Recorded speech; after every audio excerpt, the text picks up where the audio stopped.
आज हमारे साथ हैं मजदूरों के पलायन की पीड़ा को स्वर देने वाले और अवाम और हुक्मरान से पूछने वाले बम्बई में काबा के लेखक डॉक्टर सागर। सर, आपका स्वागत है। बहुत शुक्रिया आपका। सर, ये बम्बई में काबा वायरल हो गया है और ये वायरल होने का सुख कैसा है? आपने एक इंटरव्यू में अपने बताया है कि बहुत सारे फोन आने लगे हैं और आप उससे भी परेशान हो रहे हैं। जी, लंबे वक्त तक तो इसी का इंतजार होता है कि हमारी चीजें भी आम जनता तक पहुंचे। तो एक लंबा अरसा गुजर गया। मैं पिछले 10 सालों से फिल्म इंडस्ट्री के लिए लिख रहा हूँ। 1 दर्जन फिल्मों के लिए मैंने गीत लिखे हैं और सराहना भी मिली। लेकिन इस गीत का पहुंचना, इस रैप सॉन्ग का जन जन तक पहुंचना मेरे लिए बेहद अच्छी बात है। और जो फोन आ रहे हैं, मैसेजेज आ रहे हैं, तो मैं उससे परेशान तो नहीं कहूंगा, वो अच्छी बात नहीं है। दोस्तों का और मोहब्बत करने वालों का जो आ रहा है, उनकी हौसला अफजाई जो आ रही है, वो मेरे लिए बहुत ही सुखदायी है।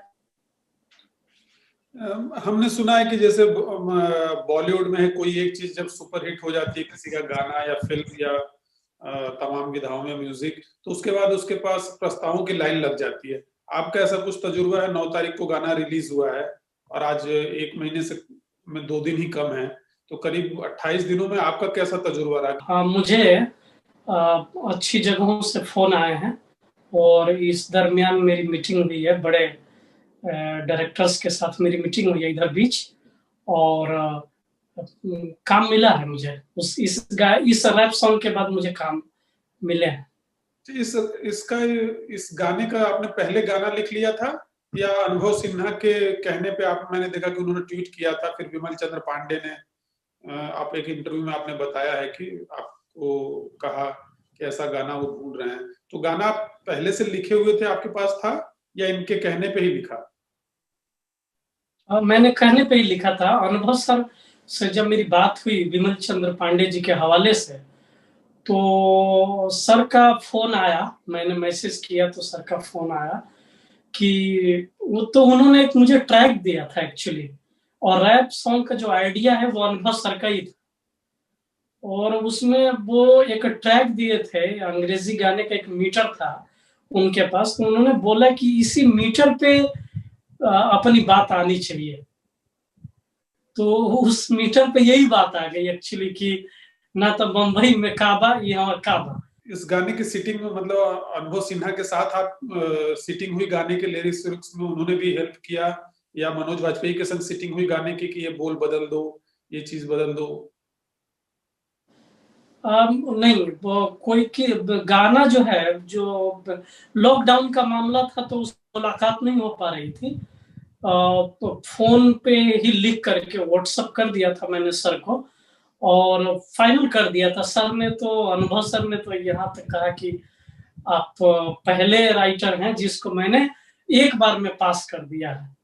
तो आप कब बम्बई पहुंचे और बम्बई में पहला आपको ब्रेक कैसे मिला और कहाँ रुके, इसके बारे में थोड़ा बताया। आपका जो पर्सनल टच है, प्रवासी होने का जो अनुभव है। जी, बहुत शुक्रिया इस सवाल के लिए। ये सवाल अधूरा आ गया था, अभी तक मैं किसी से शेयर नहीं किया था। एक मुंबई आने से पहले मैंने एक भोजपुरी फिल्म की थी। तब मेरी पीएचडी चल रही थी, मेरी पीएचडी का आखिरी साल था। 2009 में मेरी पीएचडी जमा हुई है। जो भोजपुरी फिल्म थी, नोएडा में, वो टी सीरीज नोएडा में बन रही थी और शाहिद शम्स उसके कलाकार भी थे और प्रोड्यूसर भी थे। तो गंगा किनारे प्यार पुकारे फिल्म का नाम था और वो शूट हुई थी हाजीपुर में। तो उसमें जो कोरियोग्राफर थे संतोष सर्वदर्शी, तो उनसे एक दोस्ती हो गई। पीएचडी सबमिट करने के बाद जब मैं मुंबई आया तो सबसे मैं आदर्श नगर पहुंचा और वहां से मैंने संतोष, जो कोरियोग्राफर हैं संतोष सर्वदर्शी, उनको मैंने फोन किया कि मैं मुंबई आ गया हूँ। तो वो बोले कि आप वहीं रहिए जहाँ पे हैं, मैं पहुंच रहा हूँ 10 मिनट में, और वो 10 मिनट में मेरे पास आ गए और मुझे अपने घर लेके गए, और मैं साल भर उनके साथ ही रहा, उस कोरियोग्राफर के साथ, भोजपुरी फिल्म के कोरियोग्राफर के साथ ही 1 बरस मैंने बिताया। किस साल की बात है? ये 2011 एंड की बात है, आखिरी साल चल रहा था, यही बारिश का महीना था, नवंबर दिसंबर रहा होगा। फिल्मों में पहला ब्रेक कब मिला?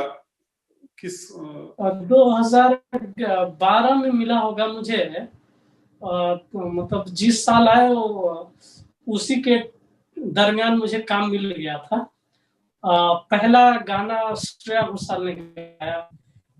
विपिन पटवा म्यूजिक डायरेक्टर हैं, और एक हमारे जेएनयू के ही हैं अशोक कंवर, उस समय यूथ कांग्रेस प्रेसिडेंट थे, सिरसा से वो सांसद भी रहे कांग्रेस से। तो उनके परिचितों में विपिन पटवा म्यूजिक डायरेक्टर थे, तो उनके रेफरेंस से मैं विपिन पटवा से मिला, और उसी दरमियान वो एक फिल्म कर रहे थे, ये स्टूपिड प्यार, जिसे मैं गाना उस फिल्म के लिए विपिन पटवा गाना लिखवाया, टाइटल सॉन्ग लिखवाया, और वो पहला मेरा ब्रेक था, जिससे श्रेया घोषाल से मेरी शुरुआत हुई मुंबई में।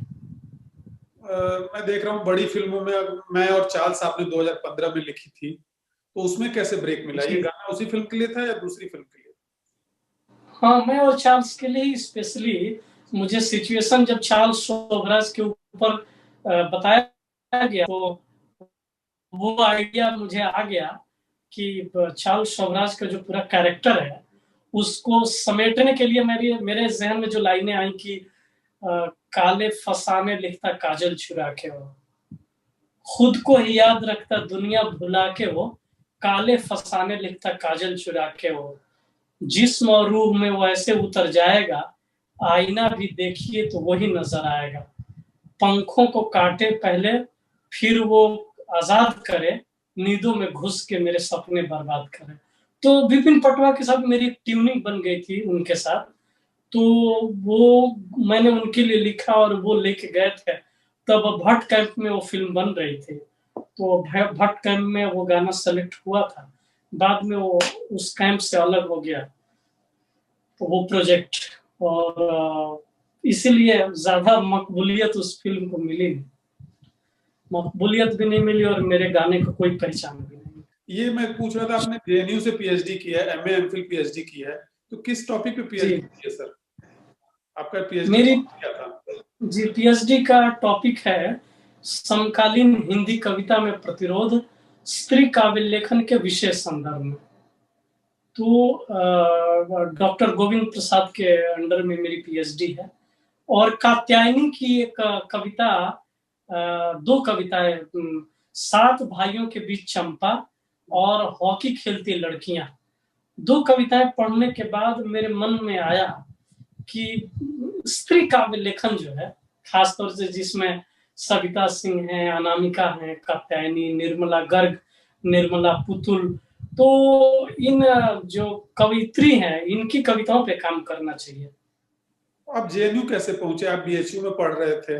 जी, मैं बताना चाहूंगा, खासतौर से मैं ऐसे ही मैं कविताएं सुनाया करता था दोस्तों की महफिल में, उनके कमरे में, तो मैं कविताएं सुना रहा था, और वहाँ एक हमारे सीनियर थे अजय कुमार, जो इस समय बीएचयू के डिप्टी रजिस्ट्रार, तो वो उस समय लॉ कर रहे थे, एलएलएम मेरे ख्याल से कर रहे थे। तो मैं कविताएं सुना रहा था, उन्होंने कहा मुझे फिर से सुनाना, मैंने वो कविता सुनाई, तो वो बोले आप बहुत अच्छी कविताएं लिखते हो, और आगे की पढ़ाई तुम्हें आपको जेएनयू से करनी चाहिए। तो मैंने कहा वो तो बहुत महंगी जगह है, दिल्ली है, महंगाई होगी, और वो मैं दिल्ली में कैसे पढ़ पाऊंगा, यहाँ तो मेरे दोस्तों की मदद है तो मैं यहाँ सरवाइव कर ले रहा हूँ।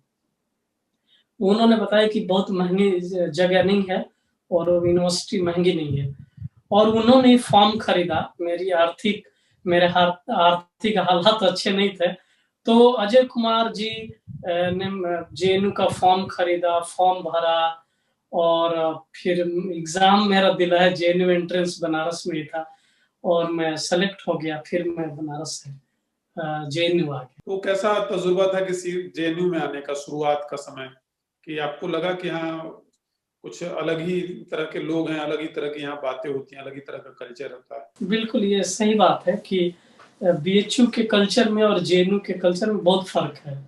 यहाँ की पूरी सोच, और चूंकि दिल्ली है, वो बनारस है, तो दोनों की जो फितरत है, दोनों अलग अलग है।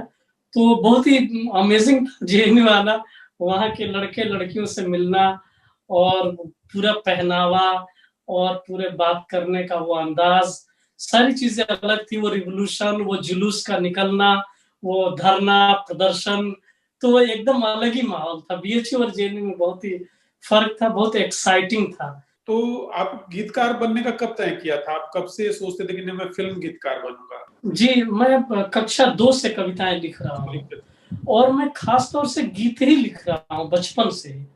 मैं जो मेरे आस-पास के सिंगर थे, मेरे साथ पढ़ने वाले, मेरे सीनियर, मेरे जूनियर जो लड़के लड़कियां थे, वो मेरे लिखे गीत गाते थे।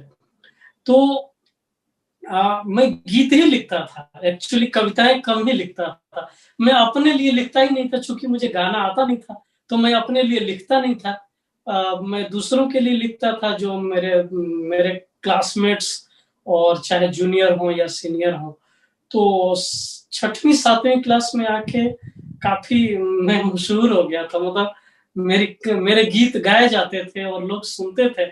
इवन मेरे पड़ोस के एक और स्कूल था 8वीं तक, जिसके टीचर थे मदीना मास्टर, और वो रेडियो स्टेशन के सिंगर थे, और वो टीचर भी थे। तो वो भी मेरा लिखा गीत गाए थे उस जमाने में, मतलब जब मैं 7वीं क्लास में था। और वो जब मैं पीएचडी के बाद मैंने अपने गुरुजनों का मैं बड़ा आदर करता हूँ, जिन गुरुजनों ने मुझे आगे बढ़ाया। मसलन मैं कहूँ कि श्री प्रकाश नारायण सिंह और जयप्रकाश नारायण सिंह।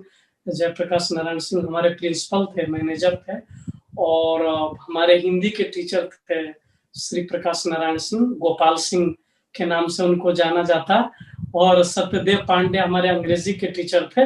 तो इन गुरुओं की वजह से मैं आगे बढ़ा। तो मैंने चरण पखारने का एक प्रोग्राम रखा था अपने गांव में, पीएचडी जमा करने के बाद।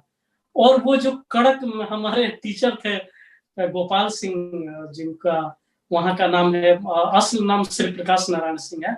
तो जब हम पांव पखारने के लिए उनको, सारे गुरुजनों को आमंत्रित किए, तो वो रोने लगे थे, इतने भावुक हो गए कि मैंने इतनी पढ़ाई की, और फिर लौट के आके हम सबको भूले नहीं। तो हमने थाली में पांव पखारे थे अपने सारे गुरुजनों का। मैंने ये एक प्रोग्राम रखा था अपने गांव ककरी में। लोगों ने कहा नहीं कि ये बड़ा दकियानूसी तरीका है या प्रतिगामी विचार है जो तुम करने जा रहे हो जेएनयू से जाने के बाद?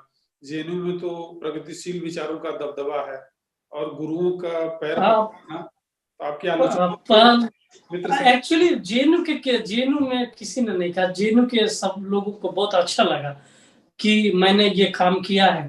गीत लिखना और स्वाभाविक रूप से नैसर्गिक गीतकार होना एक बात है, और आप जैसे कह रहे हैं शुरू से आपका गीतों में रुझान रहा, तो गोरख पांडे हो या शंभुनाथ सिंह हो या इस तरह के जो हिंदी गीतकार रहे हैं, नीरज हो। हाँ, तो देखिए वो बात अधूरी रह गई कि वो गीत जो मैं लिखता था, और गुरुजनों का इतना स्नेह मिलता था कि मैं बचपन में ही सोच लिया था कि मुझे गीतकार बनना है। लेकिन चूंकि जब आपका बैकग्राउंड कमजोर हो, जहाँ पे एक चपरासी या क्लर्क बनना भी बहुत बड़ी बात होती है, तो उन हालात में आदमी नौकरी करना चाहेगा। सोर्स ऑफ इनकम अगर आपके पास जीरो है, कोई कमाने का जरिया नहीं है, पैसे नहीं है, तो आदमी चाहेगा कि पहले कोई ऐसी नौकरी करे कि जिसमें पैसे आए।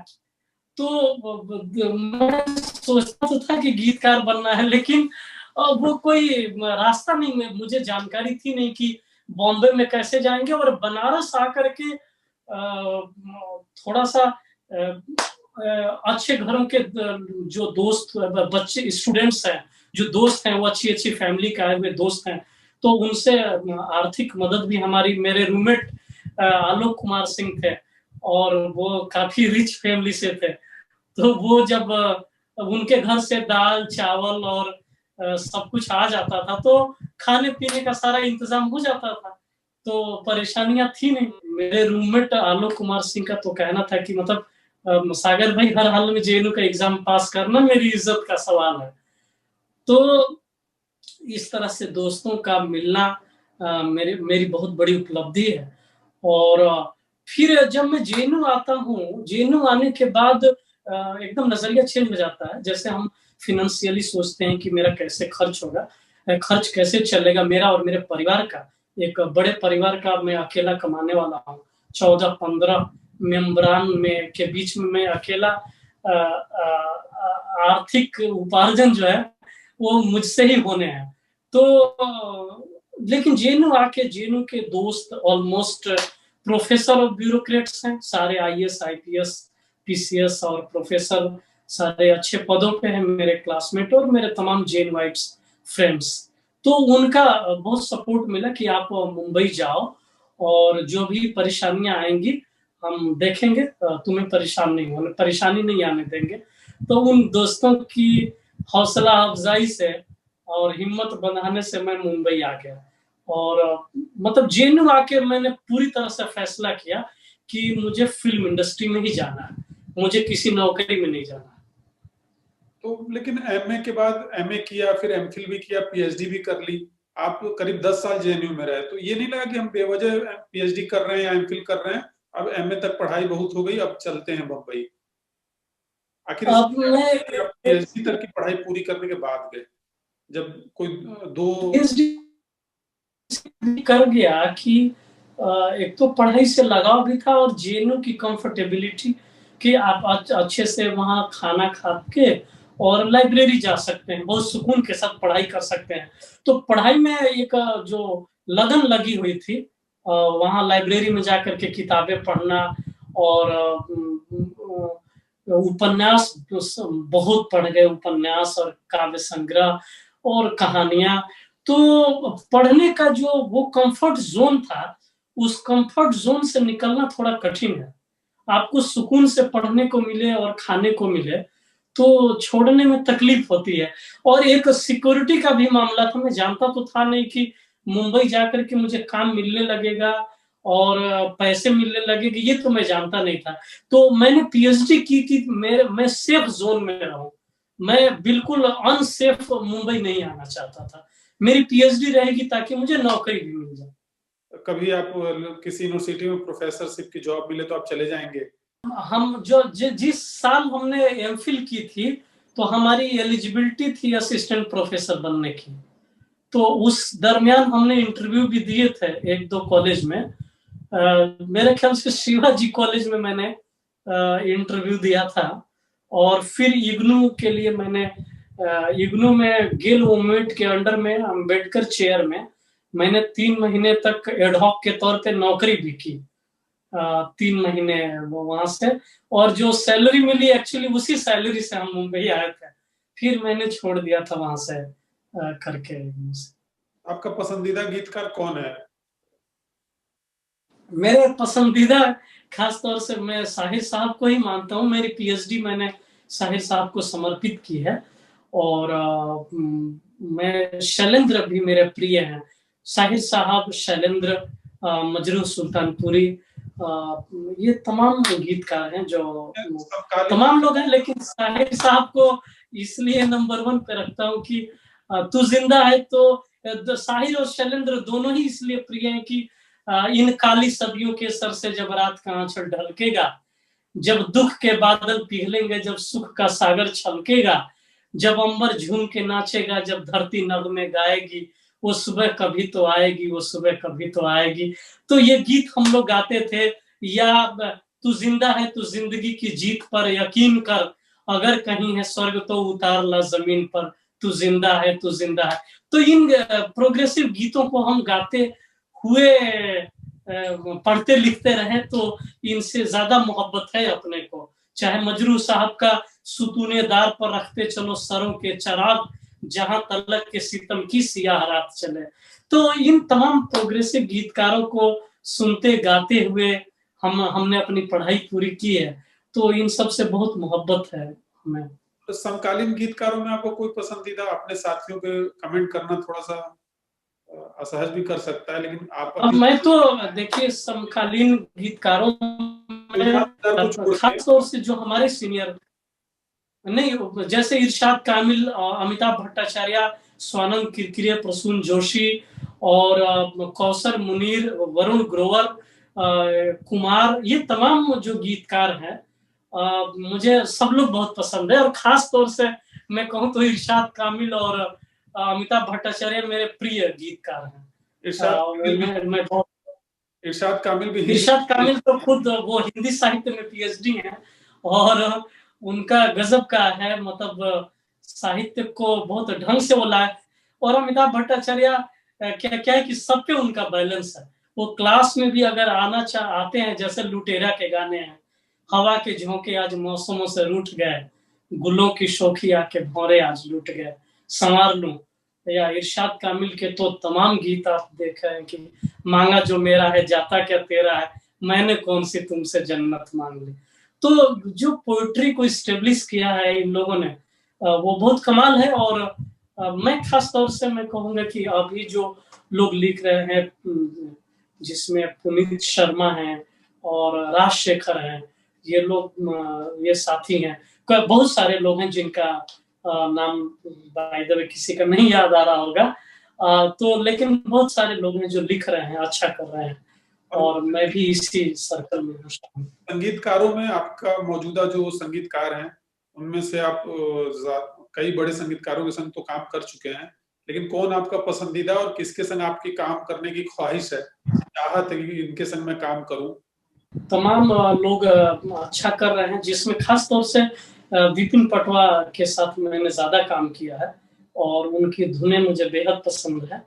और अभी अनुराग सैकिया के साथ काम करने का फर्स्ट टाइम, अनुभव सिन्हा सर की वजह से अनुराग सैकिया के साथ पहली बार काम करने का मुझे मौका मिला और उनके साथ भी काम करके मैं बहुत खुश हूँ, अच्छा लगा। और बाकी तमाम लोग हैं अच्छा कर रहे हैं और देखते हैं उनके साथ उन तमाम म्यूजिक डायरेक्टर्स, किसी एक का नाम नहीं लूंगा, मैं चाहता हूं कि जितने लोग इस समय स्टेब्लिश हैं उनके साथ मुझे काम करने का मौका मिले। अगर नाम लिए बिना भी आप बताना चाहें तो कोई ऐसा बहुत बुरा अनुभव, क्योंकि ज्यादातर गीतकार जो है संगीतकारों को ही अप्रोच करते हैं गानों के लिए, क्योंकि उनकी धुनों पे ही, तो किसी के संग बहुत बुरा अनुभव रहा मुंबई में कि अरे यार ये तो बड़ा अपमानित कर दिया इसने और बताइए मैं कहाँ आके फंस गया? आप ऐसा कोई तजुर्बा है पिछले 11 से लेके 20-9 सालों में, अगर कोई ऐसा हो जो आपके जहन में बार बार कौंधता हो? सच मेरा कोई ऐसा बुरा अनुभव नहीं है। मेरा जो लेखन है उसको शुरू में जब मैं आया यहाँ 2011 में, तो मैंने जहाँ भी सुनाया लोगों ने मेरी हौसला अफजाई की और किसी ने मुझे ऐसा नहीं कहा कि मतलब कुछ कंपटीटरों ने ही कहा होगा, म्यूजिक डायरेक्टरों ने कभी नहीं कहा, गीता वालों ने ही कुछ कहा कि अरे यार आप पीएचडी किए हैं, आपको प्रोफेसर होना चाहिए, कहाँ इधर आ गए। तो कुछ लोगों को बोला, लेकिन ऐसा कोई मैं दुखी नहीं हुआ इन चीजों से, क्योंकि म्यूजिक डायरेक्टर जो थे या डायरेक्टर थे जिनको भी मैंने गीत सुनाए उनको मेरे लिखे गीत अच्छे लगे थे। तो मेरा कोई ऐसा कड़वा अनुभव नहीं है कि ये तुम क्या फालतू लिख के लेके आए। तो आपका ये गाना बम्बई में काबा हिट हो गया है, सुपर हिट हो गया है, तो क्या आप भोजपुरी राइटिंग में और ज्यादा फोकस करेंगे, कुछ आगे लिख रहे हैं भोजपुरी में? क्योंकि अनुभव सिन्हा ने एक ट्वीट किया था कि वो भोजपुरी में अच्छा गाना लेकर आएंगे और वो ये गाना लेकर आ गए, तो आप लोग का कुछ और आगे भी प्लान है कुछ भोजपुरी में इस तरह के गाने लेके आने जो आगे दूसरा गाना अनुभव सिन्हा सर के प्रोडक्शन में, मतलब दूसरा गाना शूट भी हो गया और एडिटिंग चल रही है। तो म्यूजिक वीडियो या किसी फिल्म के लिए लिखा है? वो रोमांटिक सॉन्ग, तो यानी नहीं ऐसे ही जैसे सोलो आया था रैप सॉन्ग, उसी तरह से सोलो रोमांटिक सॉन्ग आ रहा है। तो ये कब तक आएगा? आ जाना चाहिए 10 दिन के भीतर। अरे वाह। तो ये भोजपुरी में अश्लीलता पे बड़ी बहस चलती है, आपको क्या लगता है? आप भोजपुरी में गीत चूंकि बहुत कम उम्र से लिखते रहे हैं और भोजपुरी में बहुत सारे जो यशस्वी गीतकार रहे हैं उनको आप उद्धृत करते रहे हैं, आपको क्या लगता है कि भोजपुरी में अश्लीलता की क्या वजह है? इतनी ज्यादा अश्लील सामाजिकता क्यों भोजपुरी के गानों में है, जो प्रचलित गाने हैं? इसका आप, चूंकि आप वो क्या है कि आपसे पूछ रहे हैं कि आप कोई आप समझते हैं कि सामाजिक कारण है उसके पीछे, सामाजिक और सांस्कृतिक कारण? अब देखिए, कारण तो अगर इसलिए कि अगर हम थोड़ा पीछे जाते हैं, भिखारी ठाकुर के गीत, अगर कुछ कहीं मैंने सुना कि कुछ लोग बोल रहे थे कि भोजपुरी में गालियों का कल्चर रहा है, जैसे गारी गाना ही एक गीत का फॉर्मेट है। शादी में कोई आ रहा है तो उनके साथ गालियां देना, और उसके अलावा जलुआ होता है जिसमें गालियां, अश्लील शब्दों का ही प्रयोग करके औरतें गीत गाती हैं। जब दूल्हे की तरफ से जब बारात निकल जाती है तो जो दूल्हा पक्ष की जो औरतें हैं अब उस गांव में, वो मिल करके एक जलुआ नाम का एक एक एक विधा है, जलुआ विधा है गीत का, और जिसमें औरतें गीत सब अश्लील होते हैं, निहायत ही अश्लील होते हैं। तो कुछ लोगों का यह मानना है कि तमाम इन गीतों में अश्लीलता है जिसकी वजह से ऐसा आया होगा। लेकिन अगर हम देखते हैं कि जैसे नाज भिखारी ठाकुर से, महेंद्र मिश्र के गीत, भिखारी ठाकुर के गीत, शारदा सिन्हा के गीत और भरत शर्मा के गीत, मदन राय के गीत, यहां तक आप पूरे गीतों का जो पूरा कल्चर आप देख रहे हैं, पूरे जो इतिहास को देख रहे हैं गीतों का, उसमें कहीं भी अश्लीलता नहीं है। तो कैसे माना जाए कि इनकी वजह से आया है? क्योंकि बिल्कुल शारदा सिन्हा जब तक गाती हैं तब तक धूम मची रहती है उनकी। आप उस दौर में सुने होंगे शारदा सिन्हा के गीत और भरत शर्मा के गीत, जहाँ की क्लासिकल पोएट्री है, जिनके जिनके भगवती प्रसाद द्विवेदी के गीत हैं, उसके बाद तारकेश्वर मिश्र राही के गीत हैं। इतने बड़े बड़े गीतकार उस जमाने में, अवध बिहारी मितवा हमारे नगरा के हैं, बलिया स्टेट वो बलिया के, और इतने शानदार गीतकार कि मैं कहूंगा कि तारकेश्वर मिश्र राही और अवध बिहारी मितवा, ये लोग जो बिरहा और लोकगीत लिखे हैं, मतलब एक तरह से कहा जाए तो गीतों में वो मेरे गुरु हैं। वो लोग जिनको इतने साफ सुथरे गीत हैं उनके, कि उन गीतों की वजह से हमने भी भोजपुरी गीतों में वो जो प्रतीक और बिंब जो ढंग से आते हैं, जिसको लोग आज एप्रिशिएट कर रहे हैं, तो हमारी जड़ें वहां पे है। तो फिर कैसे माना जाए, वजह समझ में नहीं आता है। और ये जहां से शुरू होते हैं, ये तमाम सिंगर जहां से शुरुआत होती है, और ये जो जमाना शुरू होता है, मनोज तिवारी और पवन सिंह और निरहुआ और खेसारी, ये तमाम जो सिंगर की शुरुआत होती है, इन लोगों की शुरुआत तो अच्छी होती है, लेकिन आगे चल करके वो एकदम कुछ उसमें अश्लीलता भरे शब्द आते हैं और वो उनके व्यूज बहुत ज्यादा बढ़ जाते हैं। आपको कभी ऐसा ऑफर नहीं आया कि इन भोजपुरी फिल्मों में लिखने के लिए, आपके कभी किसी ने कहा हो कि तुम भी लिख दो, चूंकि आप भोजपुरी बड़े पसंद करते हैं भोजपुरी? मैंने 2 भोजपुरी फिल्मों के लिए गीत लिखा है, गंगा किनारे प्यार पुकारे, और उसके बाद एक फिल्म थी लक्ष्मण रेखा। तो गंगा किनारे प्यार पुकारे मैंने 3 गाने लिखे, लक्ष्मण रेखा के सारे गाने 8 गाने मैंने लिखे। उन्हें कहा जात बड़ बढ़िया छोड़ाई के, ये मैंने देखा तारू मुहवा फुलाई के, तुम्हें करेजा में समाइल बाड़ू हो, ये धनिया काहे रिसियाइल बाड़ू हो। तो फिर वो कहती है कि फीमेल पार्ट है कि छोड़ी मोरा बाही अब ढेर दुलराई ना, हटी होने फरका की लगे मोरा आई ना, इतना कुबेर करके आओ तनी जी, ये बलम रुआ बहुते सताओ तनी जी।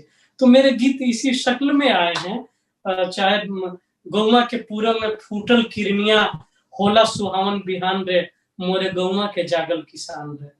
तो मेरे गीत ऐसे ही रहे। कुछ ऐसे शब्दों के इस्तेमाल के लिए भी ऑफर आए मेरे पास, लेकिन मैंने मना कर दिया। आपका ये जो नया गाना आने वाला, क्या उसका मुखड़ा उखड़ा अभी रिवील किया है, या आप बता सकेंगे, या वो अभी सीक्रेट है, गाने के साथ ही आएगा? अभी तो हाँ, अभी तो सीक्रेट ही रहेगा जब तक वो मार्केट में नहीं आ जाता है, या जब तक उसका टीजर और प्रोमो ये सब ना शुरू हो जाए, तब तक तो बस रोमांटिक है, यही ऑडियंस के लिए प्रेम गीत। जी। तो हमें समय देने के लिए बहुत बहुत धन्यवाद जी। सागर। और अगर आप कुछ और कहना चाहें, अगर अपने प्रशंसकों को, दर्शकों को, तो कह सकते हैं। जी, बहुत शुक्रिया रंगनाथ जी आपका। आपने यहाँ बुलाया, और साथ ही मैं तमाम मेरे जो श्रोता हैं, जो मुझे देखेंगे, सुनेंगे, सुन रहे हैं, इतनी मोहब्बत मुझे मिली बम्बई में काबा के लिए, तो इतना प्यार देने के लिए मैं सबको प्रणाम करता हूँ।